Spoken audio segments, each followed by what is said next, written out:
سلام، من جاوید هستم. به قسمت سوم از پادکست افغانستان از دورانی تا امروز خوش آمدید.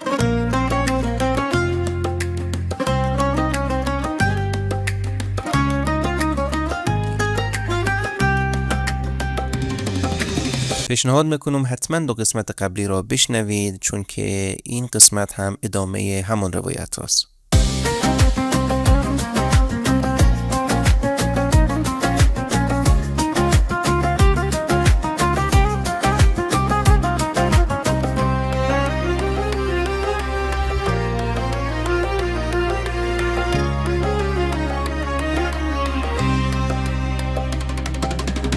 اجازه بدید پیش از هر چیزی تسلیت عمیق خودم را به مردم شریف افغانستان، به ویژه باشندگان شهر هرات باستان، به خاطر حمله تروریستی اخیر ابراز کنم. این قسمت را تقدیم میکنم به قربانیان این حمله دردناک، همچنین به همه قربانیان کشتار بزرگ مردم هزاره در دوران حکومت امیر عبدالرحمن خان.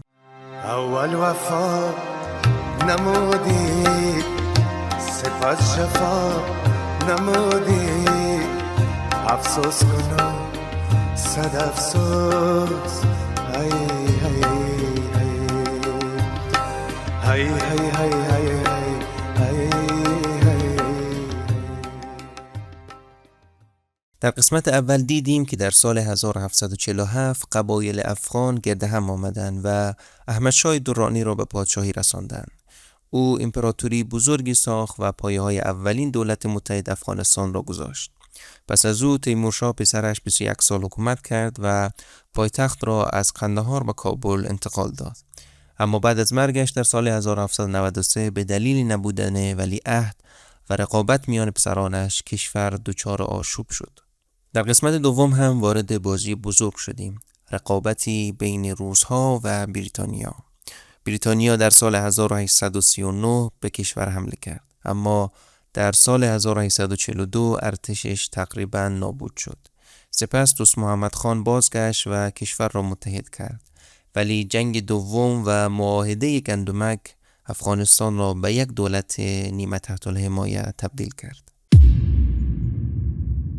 در این قسمت از مردی میگوییم که تاریخ نویسان به او لقب امیر آهنین دادند، کسی که افغانستان پراکنده را به یک دولت مرکزی تبدیل کرد. اما تصویر او معمولاً سیاه و سفید است، یا قهرمان وحدت بخش یا ظالمی بی‌رحم. اگر عمیق‌تر نگاه کنیم با شخصیتی پیچیده روبرو می‌شویم، مردی که در میانه دو ابرقدرت توانست کشور را از پارچه‌های پراکنده بدوزد.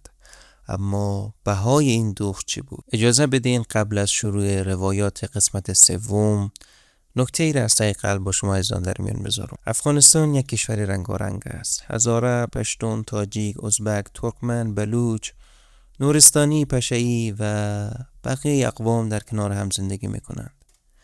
دقیقاً همین تنوع و گوناگونی که یک جلوه خاصی به افغانستان داده است. این تنوع دقیقاً به مثال یک دسته گل با گلای گوناگون است. هر کدام رنگ و بوی خودشان را دارند، اما در کنار هم افغانستان را می‌سازند. داستانی که امروز روایت میکنیم صرفاً یک روایت از تاریخ و داستان تصمیمات یک پادشاه. قطعاً قصدی برای تحقیر کدام قومی نیست و نه برای توجیه ظلمی که به آنها شده. باور عمومی ما این است که هیچ قوم بر قوم دیگر برتری ندارد. هر کسی که پادکست رو میشنود، فارغ از این که هزاره باشد، پشتون باشد، تاجیک باشد، ازبک باشد و یا از هر قوم و قبیله دیگری باشند، همه برادر و خواهر یکدیگرند. قطعا ما از تاریخ درس میگیریم تا تکرارش نکنیم و شاید بزرگترین درسی که از این قسمت میتوان گرفت این است که اتحاد و عدالت تنها راه بقای افغانستان است. به باور خیلی از ماها افغانستان قوی افغانستانی است که در آن همه اقوام با احترام متقابل کنار هم زندگی میکنند. خب بریم به سال 1880. کشور افغانستان کشوری که از هم پاشیده بود. بعد از دو جنگ ویرانگر با بریتانیا کشور عملاً فرو پاشیده بود. تصور کنید دیگر خبری از ارتش منظم نبود، سربازا فراری بودند و یا به قبایل خود پیوسته بودند. دولت مرکزی عملاً وجود نداشت. هر قبیله‌ای برای خودش یک رئیس داشت، یک لشکر کوچک و یک قلمرو بعضی از این رؤسا هم که خودشان را پادشاه مینامیدن و از مردم مالیات میگرفتن.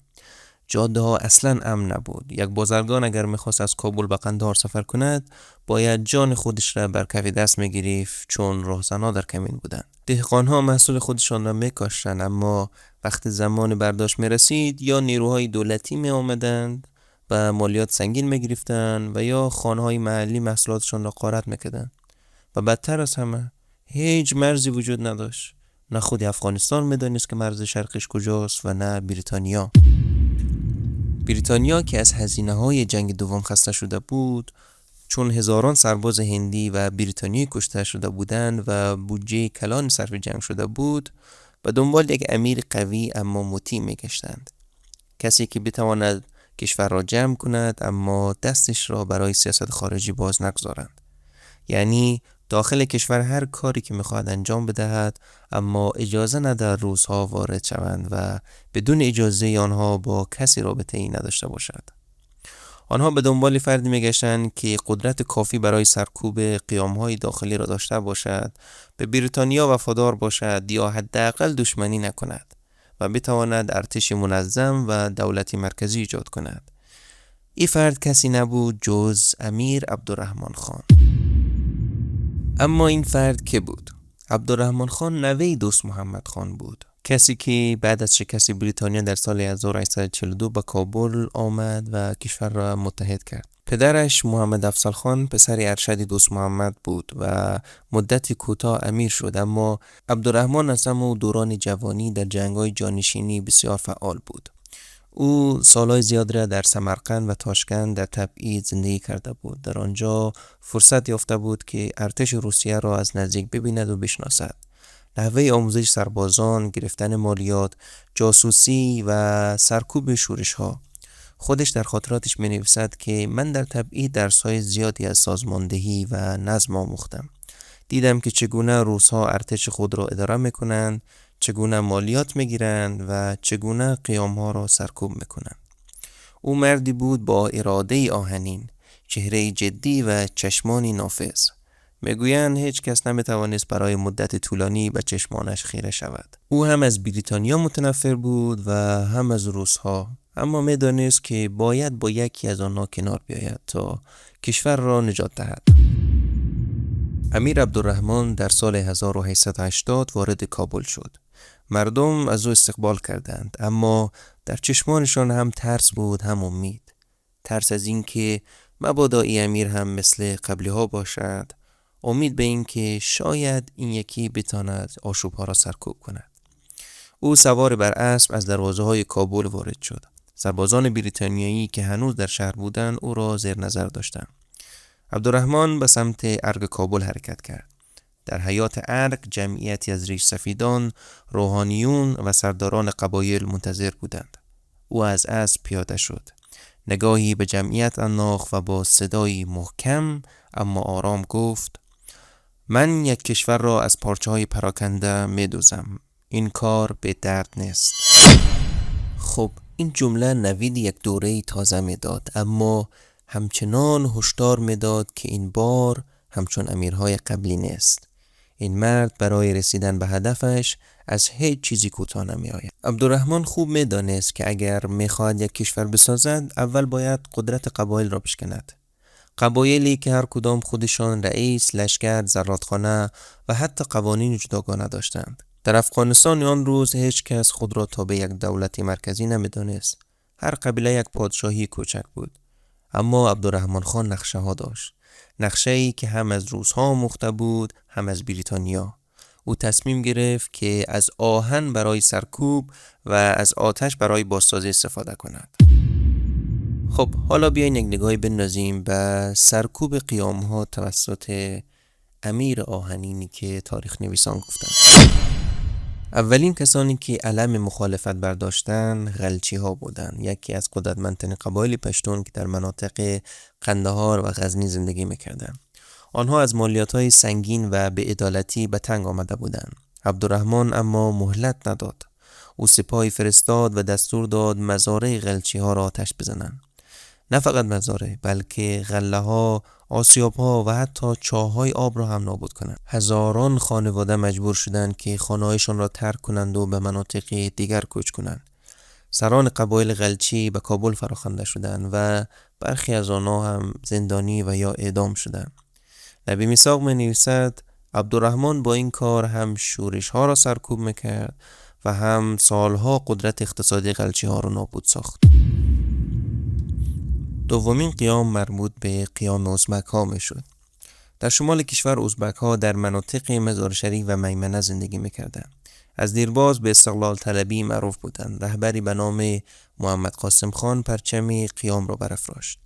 عبدالرحمن ابتدا با وعده و تطمیع سعی کرد ازبک ها را بشکند، اما وقتی دید فایده ای نکرده سپاهی مجهز به شمال فرستاد. محمد قاسم خان دستگیر شد و به همراه چند تن از یارانش در ملأ عام اعدام شدند.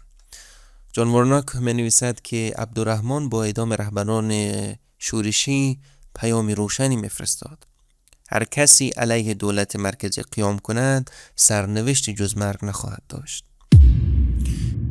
اما قیام بعدی مربوط به تاجیکان بدخشان میشد. بدخشان در شمال شرقی افغانستان منطقه کوهستانی و دورافتاده بود.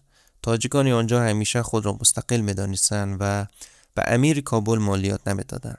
عبدالرحمن تصمیم گرفت یک بار برای همیشه این منطقه را مطیع کند. او یک لشکرکشی بزرگ ترتیب داد. سربازانش از کوهستان‌های صعب العبور گذشتند و به روستاها حمله کردند. در این لشکرکشی نه فقط شورشیان بلکه بسیاری از زنان و کودکان نیز کشته شدند. روستاها خاکستر شد و هزاران نفر آواره شدند. خود عبدالرحمن در خاطراتش با سردی می‌نویسد: بدخشان دیگر جرأت سرپیچی ندارد. من آنجا را چنان ادب کردم که تا نسل‌ها فراموش نخواهند کرد.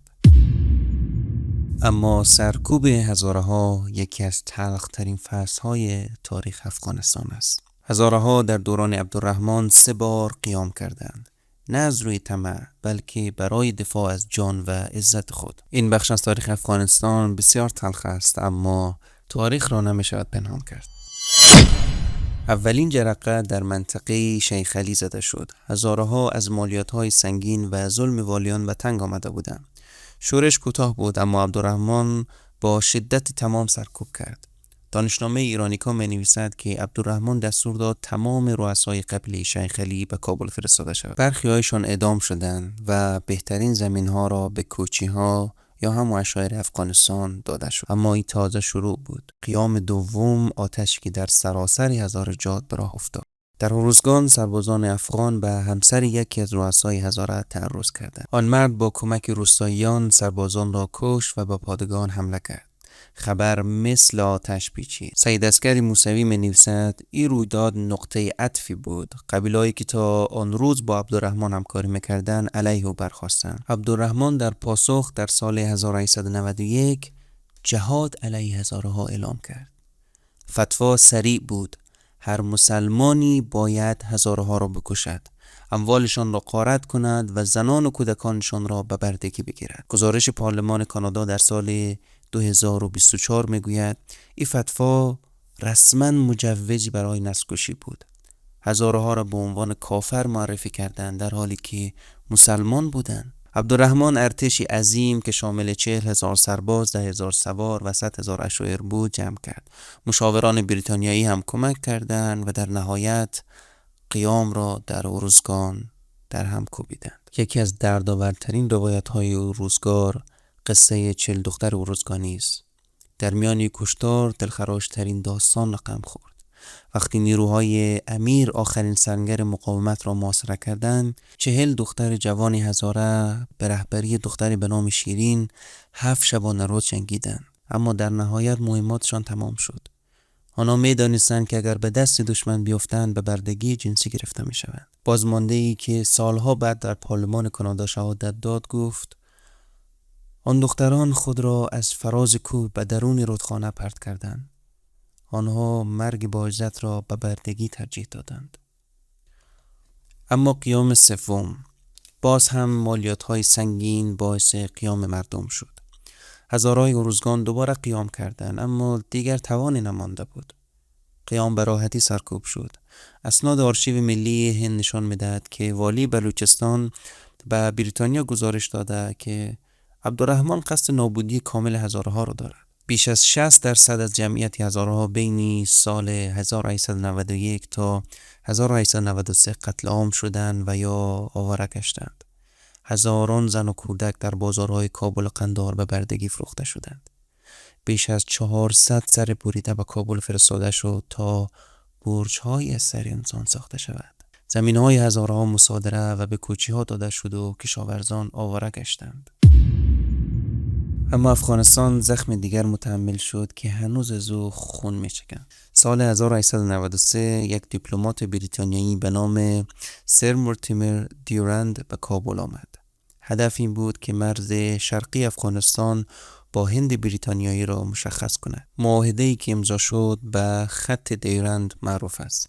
اما این خط از میان قبایل پشتون میگذشت. یک قبیله ناگهان به دو کشور تعلق گرفت. خانواده‌ها از هم جدا شدند و روستاها به دو نیمه تقسیم شدند. عبدالرحمن در خاطراتش نوشته که من با اکراه این خط را پذیرفتم، زیرا بریتانیا قوی تر از من بود، اما هرگز نخواهم پذیرفت که برادران پشتون من در آن سوی خط بیگانه باشند. افغانستان هرگز این خط را به رسمیت نشناخت و تا امروز از این زخم چرکین همچنان بین افغانستان و پاکستان خون می‌چکد. باید این نکته را اینجا یادآور شوم که در آن زمان کشوری به نام پاکستان وجود نداشت و این خط مرزی میان افغانستان و هند تحت استعمار بریتانیا امضا شد. پاکستان بعدها در سال 1947 تأسیس شد، اما این معاهده در سال 1893 با فردی به نام سر مورتیمر دیورند امضا شد. اما بی‌انصافی است که فقط یک روی سکه را ببینیم. عبدالرحمن در 21 سال حکومت خود دستاوردهای قابل توجهی هم داشت. راهها، پلها، کاروانسراهایی ساخت که تجارت را رونق بخشید. سیستم پول ملی روپه افغان را یکپارچه کرد. اولین چاپخانه دولتی را تأسیس کرد و روزنامه رسمی شمس النهار را منتشر نمود.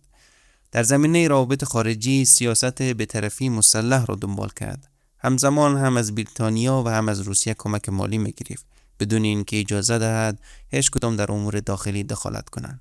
این توازن هوشمندانه افغانستان را از تجزیه نجات داد. عبدالرحمن سرانجام در اول اکتبر 1901 در کابل درگذشت و پسرش حبیب الله خان جانشین او شد.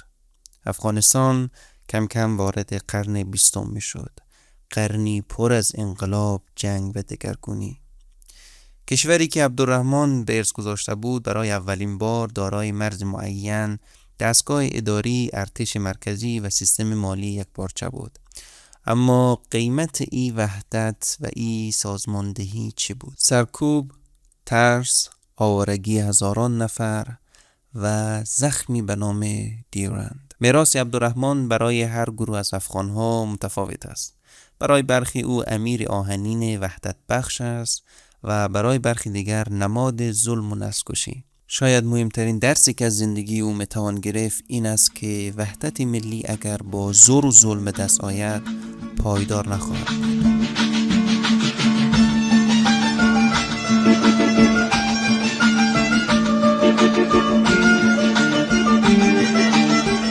خب در قسمت بعد خواهیم دید که چگونه نوه عبدالرحمن یعنی امان الله خان که می شود پسر حبیب الله تلاش کرد افغانستان را به مسیر نوسازی و آزادی بازگرداند. خواهیم دید که چگونه او اعلام استقلال میکند و چگونه به اروپا سفر کرد، چگونه اصلاحات مدرن را آغاز کرد و چرا این اصلاحات با مخالفت روحانیون و قبایل روبرو شد و او را به تبعید کشاند. ممنون که با من همراه